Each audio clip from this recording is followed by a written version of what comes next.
Hey, what's up guys? My name's Thomas. I'm the author of the project file, and in collaboration with 7 Styles, we are proud to announce Sandstorm Motion Kit. And for previous buyers of this product, we've completely reworked it from the ground up. It's basically a new product with a whole new workflow, and because of that, we actually have all new tutorials now for you. So we're going to be going over that in detail with you, but let's begin by just checking out some before and after. So we can see brush the area like normal, and then it has this really awesome result that comes out with these sand particles and dust from the source. So we're going to be breaking this up into two parts. We have the Photoshop side, and then we're going to dig into After Effects. If you want to just jump right ahead to the After Effects side, just go down into the description, and then I have the different sections for you organized down there, so you can just jump ahead to whichever section you'd like. But for now, let's dig into the Photoshop action. I just want to go over two really quick things with you before we continue. And first, I'm going to go over the section kind of quickly. So if you feel like you'd like more information, or if you're new to Photoshop, what I'd recommend is checking out 7 Styles' full video tutorial for the Sandstorm Photoshop action. And it's got a lot more tips, and this goes over more examples and best practices, and you can find that below in the description. The other thing is if you happen to receive an error when working with the product, what I'd recommend doing is taking note of the first error you receive and cross-referencing the first error with the FAQ page in the description below. And that will cover 98% of any of the errors that you're receiving. But of course, if you're running into issues, you can always message me at support@thomascover.com. So with that out of the way, let's continue in Photoshop. So I have this example. So you just want to import your photo into Photoshop, and you want to make sure that you're working with the correct image size. And for best results, we recommend using between 2500 to 3500 pixels at 72 pixels per inch. And you can check that out by going to Image Size in the menu, and then making sure that it's within that range. And if it's much smaller than this or much larger than this, you'll want to scale it up or down so that it's within this range. Make sure, a lot of times this is set to 300 pixels per inch. You want to make sure that that's 72. And the next thing you want to check is to make sure you're working in 8 bits per channel. So we'll go to Image, Mode, and then 8 bits per channel, and that's selected, so we're working in the correct mode. Now we have to load the Photoshop action into Photoshop. We're going to go to our icon for Photoshop Actions, and if you're not seeing that, you want to go to Window, Actions. So to load the Photoshop action, what you want to do is go to this icon right here with the 3 lines, click on that, and then go to Load Actions, and then find your download from VideoHive. So I have mine on my desktop right now, and what I'm going to do is go to Sandstorm Photoshop Action, and if you're using CS3 to CC, the first version of CC, you'll be using this version of the action, and if you're using CC 2015.5 or newer, so the latest version of Photoshop, you're going to be working with that. So I'm working with the latest version. So the next thing we want to do is create a new layer in the Layers panel. So we're going to click on this icon for a new layer, and then double click on the name, and we have to rename it Brush. And this is very important. You can't misspell this or rename it or capitalize. It has to be all lowercase, spelled exactly like this for the action to work properly. All right, so now that we have the brush layer created and spelled correctly, what we want to do is brush the area that we want to affect. So we're going to go on the left-hand side to the brush icon, or hit B for the hotkey on the keyboard, and we're just going to simply brush over the area that we want. Now right now the brush is set to black, so you can't see that I brushed there. So I'm going to undo that, and if we go right over here and click on that black layer, and we change that color to red, now when I brush, you're going to very easily be able to see where I'm selecting. So we'll grab over here, maybe we'll grab the leg and the other leg. There, that looks good. Now we're all set to go. And if you're not seeing the full opacity on the brush on this top bar right here, we can adjust the opacity to 100%. Before we run the Photoshop action, you want to make sure that the opacity is set to 100%. It's a very common error that you'll receive if that opacity is set to like 10% or something from when you're kind of fine-tuning and playing around with selecting different areas with the brush. So just make sure that when you're done with whatever area you're selecting, that you go back to 100%. All right, so finally, we just have to select the direction that we want to go. And in this example, I'm going to have it go right. But if you wanted the sand to go left, up, down, or out from the middle, you would select the correct one. And then finally, we're just going to hit the play button to run the action. Now this can vary based on the speed of your computer and the image size that you're working with, but it takes on average about 30 seconds to a minute to do its thing. So I'm going to speed up this recording right now so that you can see the final result. All right, and we have the results, and I think it looks really cool. There's maybe one section here though that overextended just a little bit, so we want to clean that up. And how we're going to do that is in the Layers panel, we're going to twirl up the Colors panel, and there you can kind of customize the colors, and he set up a lot of different color options for you if you want to play with those. I'll just turn them on and off in that panel. but we'll go to the second part and we'll twirl both of them up. Now this vector mask right here, what you want to do is select that white, and then I'm going to scale my brush up just a little bit by hitting the right bracket. I'm just going to kind of paint that out of there, something like that. There, I think it looks really cool. And I'm excited for you guys to try it out and see the results on your own images. I have one more example that you can check out too. This is the before, and then this is the area that I brushed, and then this is the after. So really cool results in like 30 seconds. It's really incredible. So that's as far as I'm going to go in this tutorial with the Sandstorm Photoshop action. If you want more information on the layer structure and best practices, I'd highly recommend checking out 7Styles' full tutorial on the Sandstorm Photoshop action. But now we're going to be digging into the After Effects side. So the next tutorial, we're going to be going over installing the Motion Kit in After Effects. All right, we are going over how to install the Motion Kit. So let's begin by going to our download from VideoHive. And I have mine on my desktop right here. And within the download from VideoHive, we have two folders. We have the Photoshop action folder that we went over, and then we have the AE install. And within there, we have two elements. We have the Motion Kit assets folder, as well as Sandstorm Motion Kit JSX bin file. So what we're going to be doing is dragging these two elements into our script UI panels folder. And to locate that, on a Mac, you go to Application, and then whatever version of After Effects you're using, and then Scripts, and then Script UI panels, and then we're going to drag it into there. So I'm just going to click and highlight these two, drag and drop them in. Now they're already in, so we don't have to do that right now. But if you've already purchased a Motion Kit from us in the past and you already have this Motion Kit assets folder, what you're going to want to do is just click on that folder again and then click and drag Sandstorm into the Motion Kit assets folder. You don't really need to replace it, just add it in there. And then for our Windows users, you can find the Script UI panels folder under Program Files, Adobe, Adobe After Effects, whichever version you're using, Scripts, and Script UI panels.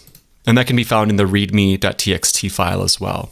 So then the next thing we need to do is fire up After Effects. Now, the first thing we want to do within After Effects is go to our preferences. So I'm going to go on the top left to After Effects CC, and then Preferences General. And we want to make sure that this one is checked. Allow scripts to write files and access network. So that is checked, so we can click OK. Now what we want to do is go to Window, and then on the bottom here, we want to see if Sandstorm Motion Kit is in there. And if it's not in there, then I want you to restart After Effects.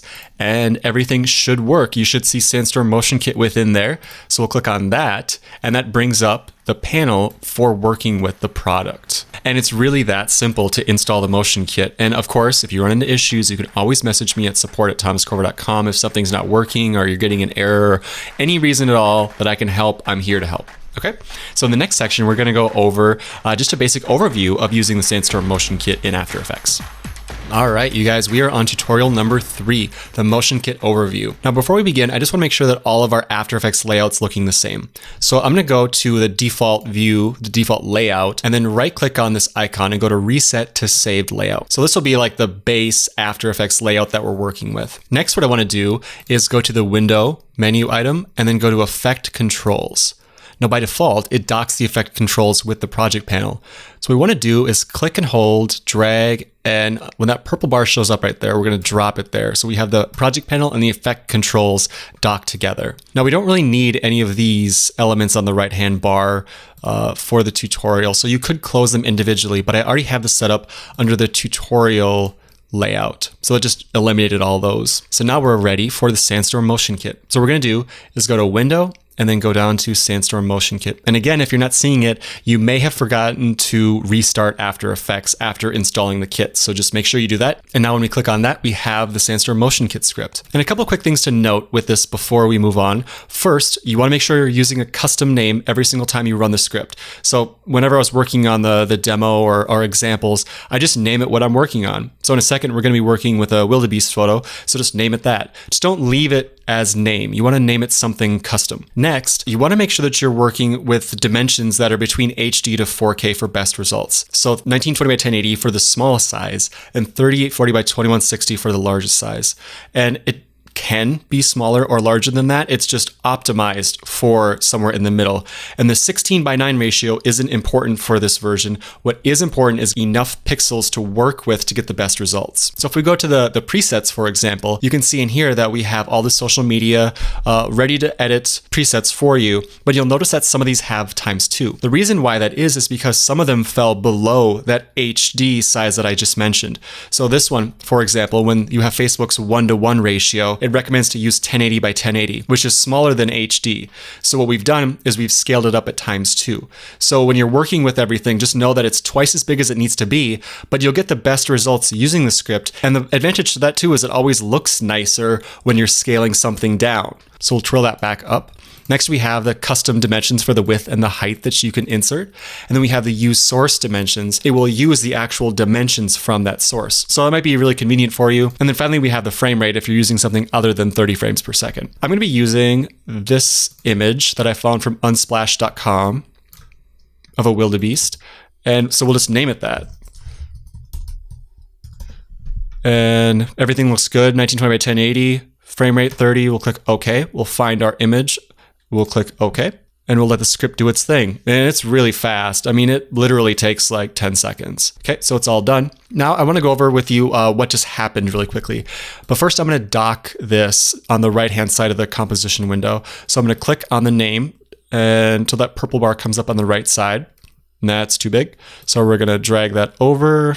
So the first thing to note is that in the project panel, it created some folders and a whole bunch of comps and stuff for us.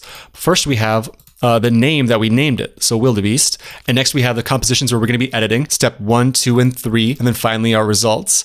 And then we have the render folder. So when we have our results, we can go in individually and render any or all of these that we want for our final result. And then we have the other folder, and this contains the assets as well as any comps that are kind of deep that you don't really have to worry about for this project, or we're not going to go over in the tutorial anyways. And that's really the basic overview of how this project works. We're going to be inserting our source and positioning it, brushing where we want the effect to be applied from, selecting any focal areas, and then fine-tuning the results. And then when we're all done with that, we'll just render out the different options that we want to work with. So in the next video, we're going to be going over that, specifically steps 1 through 3 of inserting our source, isolating, and adjusting the focal areas.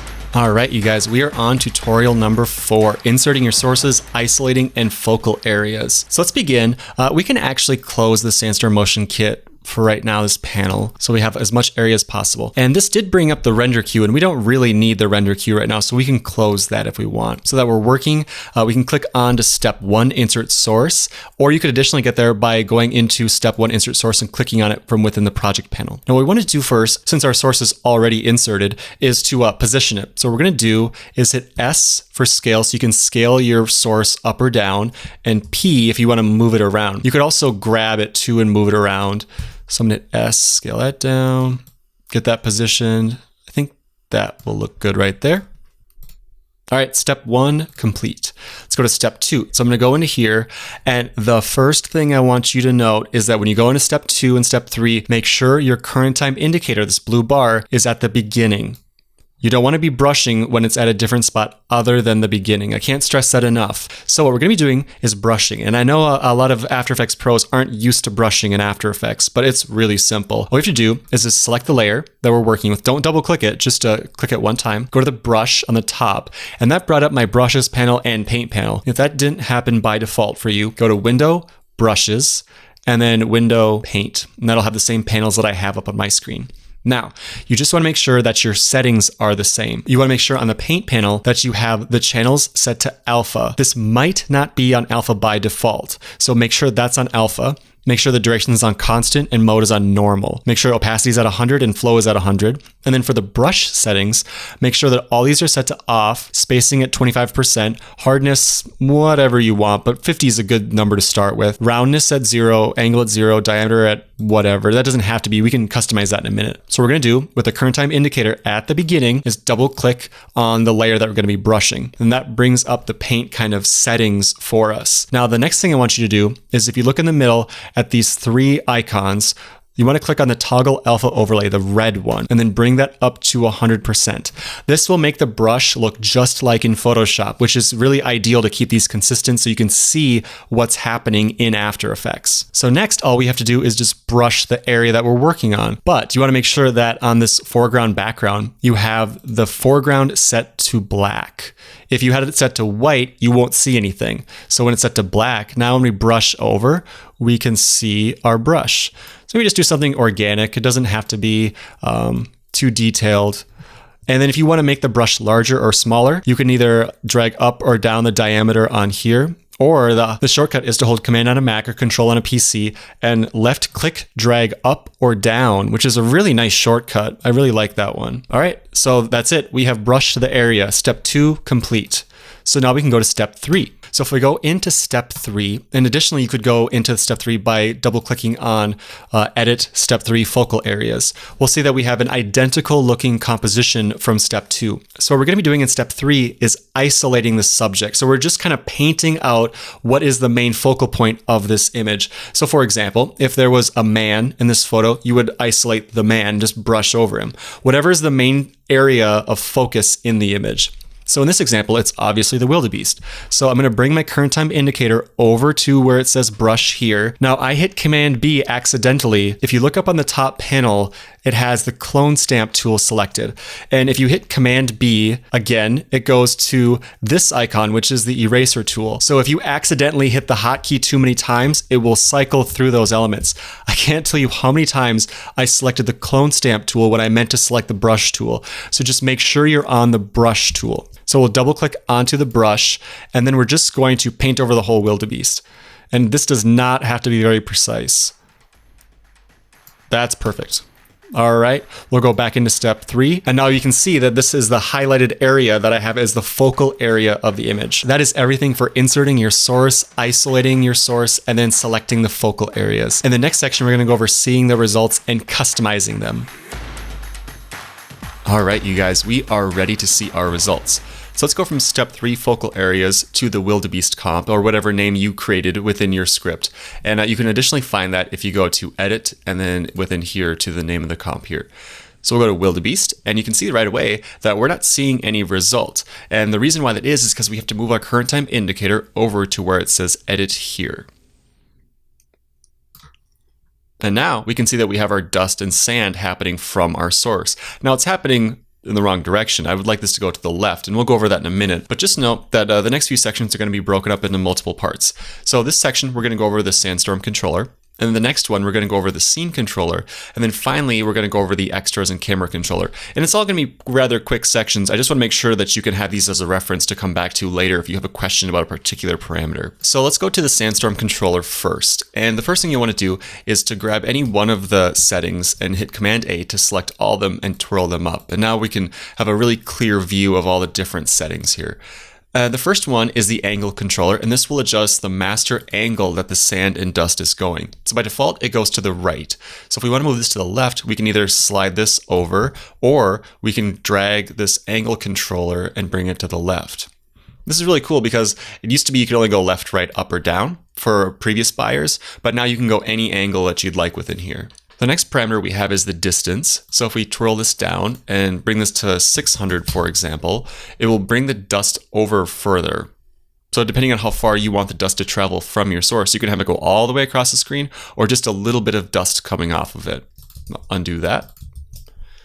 Next, we have a divider, and these are just set up to divide sections of elements for you to kind of keep things organized. So really the effect is built up from two main elements. It's got these little particles, which we're calling sand, and larger, more volumetric elements, the dust that's happening from the source.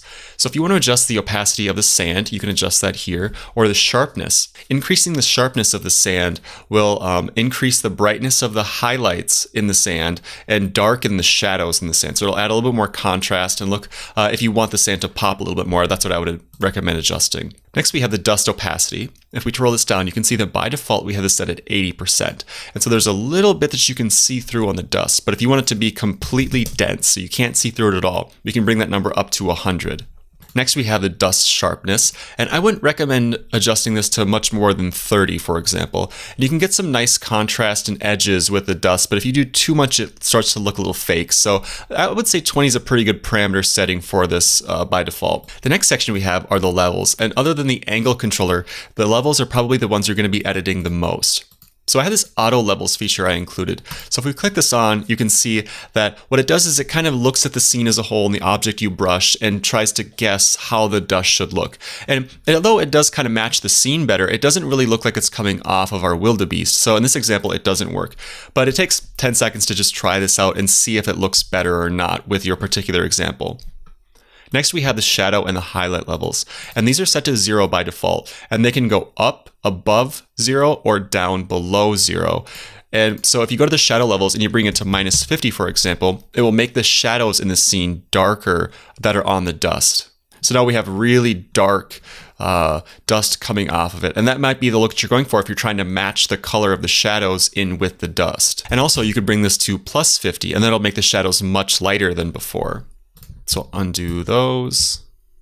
And same for the highlight levels. Now these values will go up to 100 or -100. So if we'll go to 100 on here, we can see a major shift in the highlights going from a medium tone to kind of a really bright tone. And then the opposite's true as well. We can go -100 for the highlights. And that'll make the highlights within that dust way darker. So you can really fine tune the results that you want with this. Next, we have the tint and saturation. So if you want to add a slight tint to it, let's say maybe we want, I don't know, it doesn't really matter. Just for example's sake, let's say you wanted a purple tint to this or pink. So we'll bring there, and then we'll bring the blend with original to 50.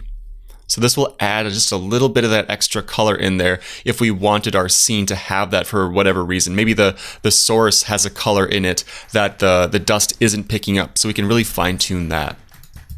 And then finally, just the saturation. If you want to increase or decrease the saturation, just like the levels, then we can go in and increase or decrease that.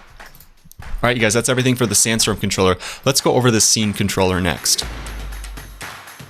All right, you guys, in this section, we're going to go over the scene controller. So let's click on that, and then let's grab any one of the parameters and twirl them up. Now the first one we have is the brush softness and brush opacity. So if you remember from step 2 and step 3, the brush hardness, we can actually still control that a little bit without having to go into those comps and rebrushing or editing our brushed area by going to the scene controller and adjusting the softness or the opacity. So we can adjust that if we'd like. Next we have the blur parameters. So if I check that on, you're going to notice a couple things happening.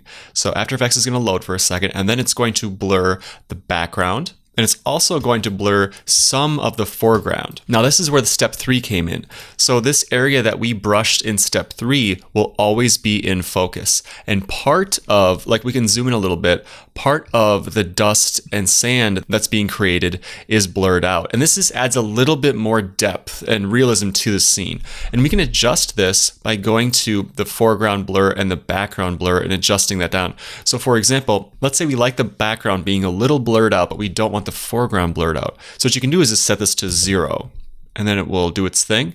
And now we have a completely sharp foreground with a blurred out background. Turn that back on so you can kind of see the before and after. And I really like using this blur just to add a little bit more contrast and visual interest to the subject that we're working with. But you are going to take a little bit of a render hit with this, so just be conscious that if you're really in a hurry that you might not want this feature enabled. Next, we have the contrast. So by default, the contrast and saturation of the scene is set to 20 for each. So if we turn that off, we can see that our contrast goes down a little bit. And this contrast adds some nice depth in the dust that we're creating as well. And then the saturation is also set to 20 by default. If we turn that down to 0, we can see that we're back to kind of more of a base, less saturated version of the original image. So turn that back to 20. Next, we have the color options. And these are all inspired by 7 Styles color options that he has in his Sandstorm Photoshop action. So if we go to color 1, for example, this is checked on by default. Let's say one of the ones I really like is color 9. So we'll uncheck 1 and check 9. So now we have kind of that more desert, grungy, Mad Max style look. And we can go in on the color opacity and we can turn this down. So maybe we want that, but not quite as strong. So put that at 50%. And the really cool thing is you can stack these filters on top of each other. So like you can have color 1 and color 9 on at the same time. Maybe color 1's a little bit strong, so we'll bring that down to 20.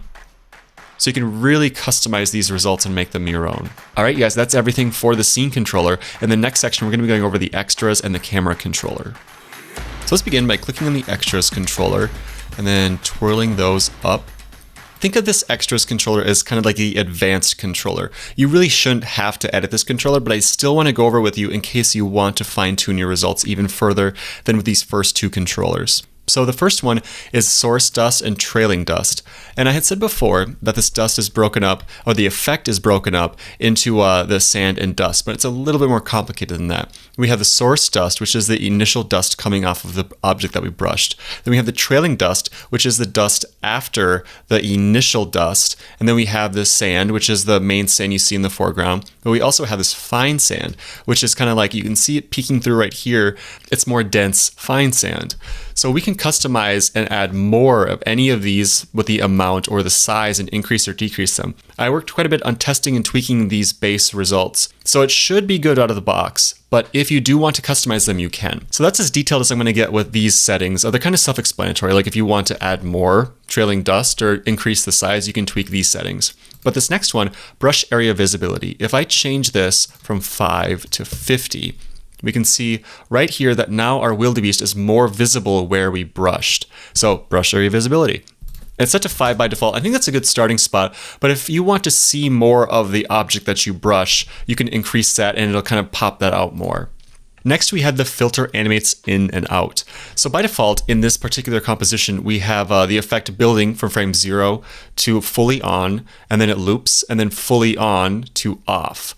And within here, we can see that if we go back to frame 0, that the effect is gone, but the filter is still on. So if you want the effect to start and end with the filter gradually turning on, you can do that with this setting. This next parameter, turbulence, twirl this down, it's set to 20, and that's a really good setting by default. You can increase this or decrease it. I wouldn't recommend going any higher than say 30 or 40 because it starts to get a little bit fake looking. It's hard to describe, but it looks not very organic when the turbulence is set too high. And then finally, we have this master emitter and master recess, and these are not to edit. They're kind of behind the scenes effects, so just don't worry about those two.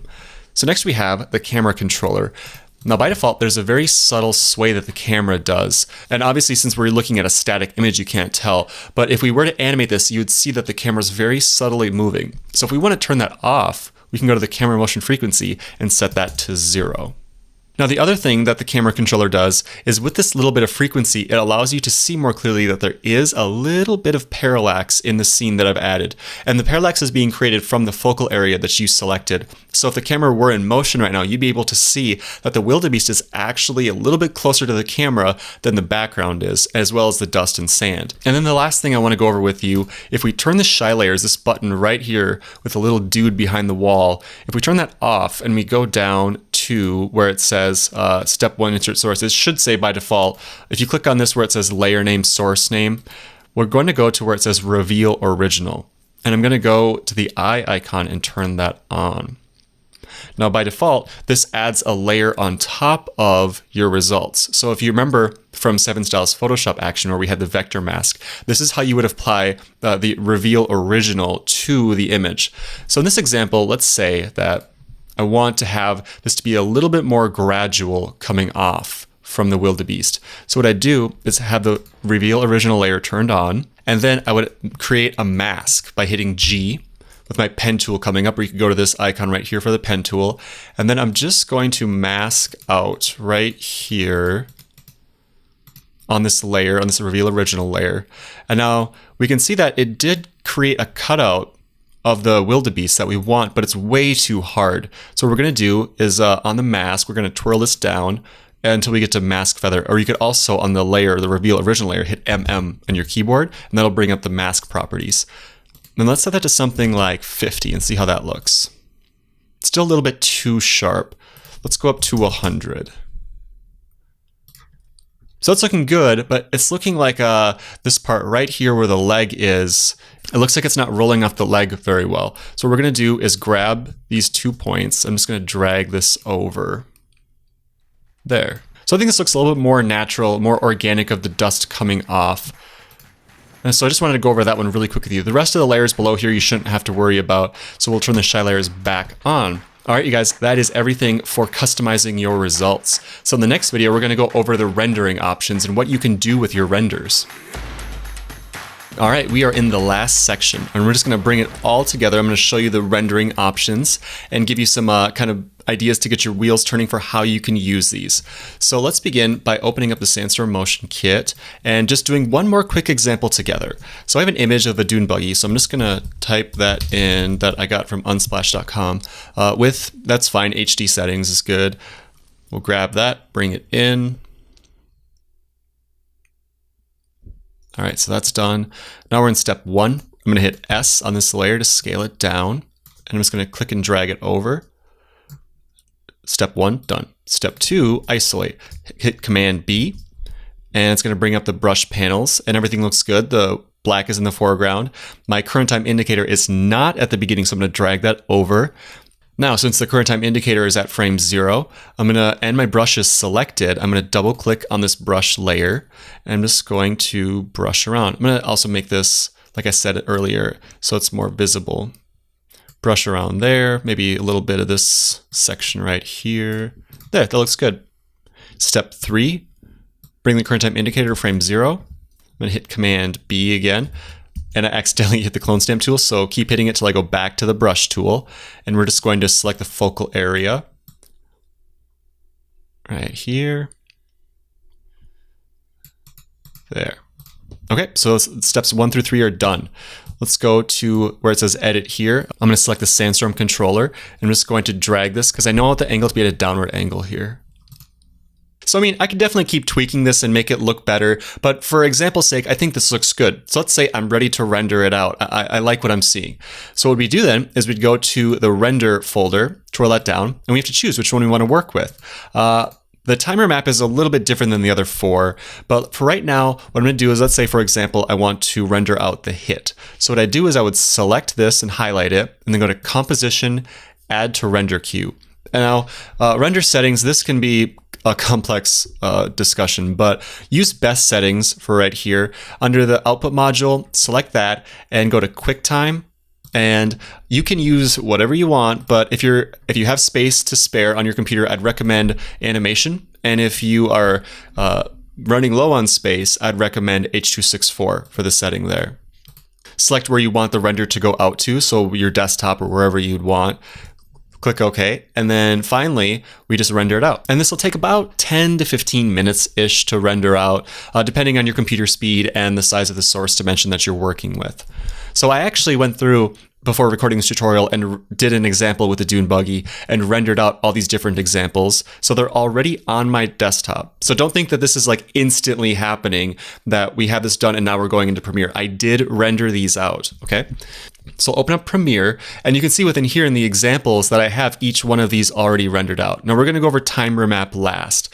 Let me just grab the current time indicator and just play this back. So we can see that we're looking at the hit right now. So it has a nice kind of aggressive hit. And this is nice for, let's say, if you're working with a sports video or highlight footage or something where you want some really aggressive camera moves, because this automatically adds this camera shake that's happening in there too. Next, we have the in loop out. So it's going to have 4 seconds where the effect builds, and then 4 seconds where it loops in the middle, and then 4 seconds where it comes out, where the dust goes away.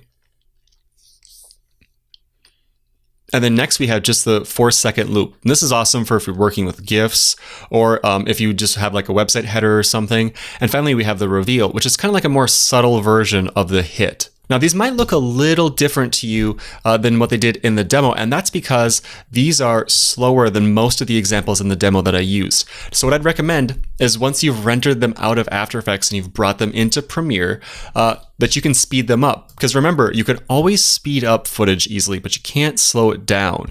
So I did set this up so that they are a little bit slower than what I would normally use them for.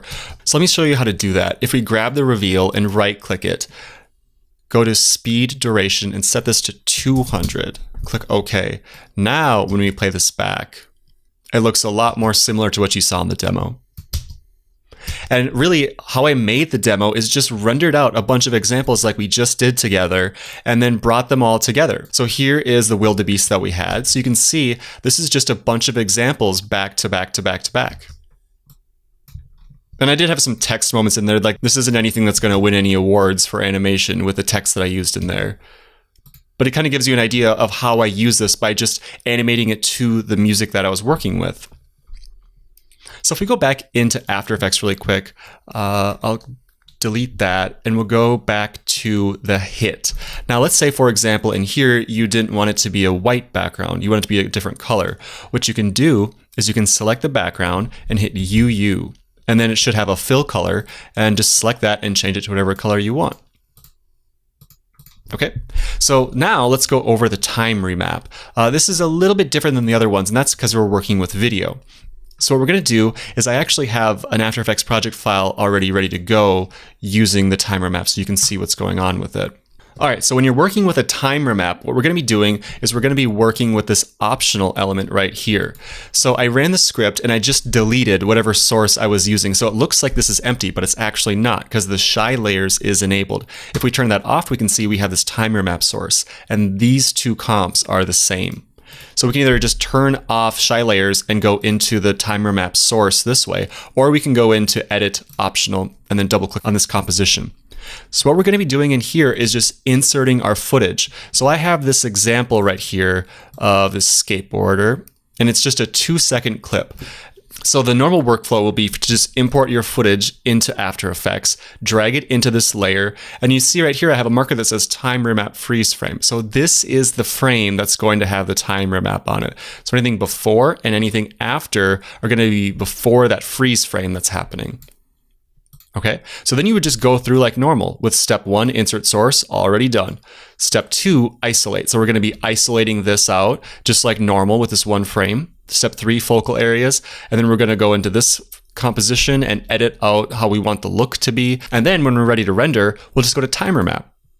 And you can see in here, this is already all set up for you using time remap. So we have the effect coming on, and then we have the actual time remap happening. And I'm going to jump back into Premiere so you can see this already rendered out. So it goes slowly, timer map comes on, camera pushes in, and then reverse, and it stops. Let's check that out one more time. Now it might look a little more familiar to you because I use this sped up. So let's go 150 in the demo. It was pretty close to that. And I do have one final tip I want to give you guys, and that is when you're working with the product and you render something out and then you want to go back and tweak it later and you have an odd frame or something's not quite happening, it's jarring, it's because of the disk cache. After Effects is disk cache. So what you want to do is go to Edit, Purge, All Memory and Disk Cache. Click OK, and that'll purge whatever disk cache you've built up in there. And it'll kind of reboot After Effects' cache for the project that you're working on, because sometimes, especially when you're working with particles, After Effects' cache does not work very well. All right, you guys, that's everything. If there's anything I can help you with, if you have any questions or you're running into any issues, don't hesitate to message me. My email is support@thomascover.com, and I personally will answer you, I promise, within a timely manner, usually within a day on weekdays. All right, you guys, thanks again. Have a great day.